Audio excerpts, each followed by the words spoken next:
नमस्कार, मैं हूं आरजू अंसारी और आप देख रहे हैं राष्ट्रीय जगत विजन न्यूज।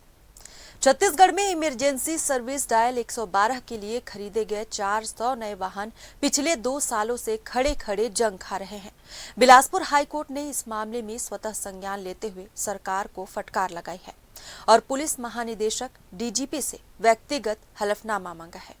अगस्त 2023 में 40 करोड़ रुपए की लागत से 400 नए वाहन खरीदे गए थे, लेकिन इन्हें उपयोग में नहीं लाया गया।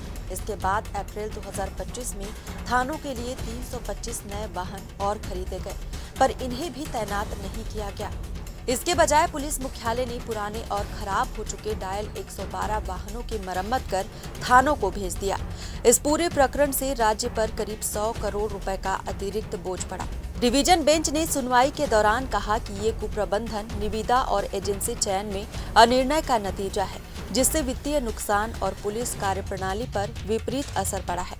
महाधिवक्ता ने समय मांगते हुए कहा कि सरकार से आवश्यक निर्देश लेने के बाद ही जवाब देंगे।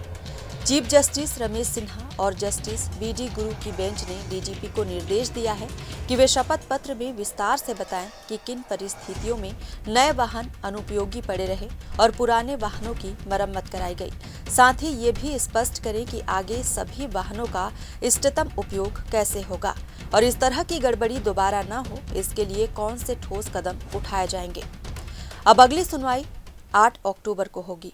फिलहाल इस खबर में बस इतना ही। देश प्रदेश की खबरों से अपडेटेड रहने के लिए हमारे चैनल को सब्सक्राइब करें और नए खबरों के नोटिफिकेशन के लिए बेल आइकॉन जरूर दबाएं। नमस्कार।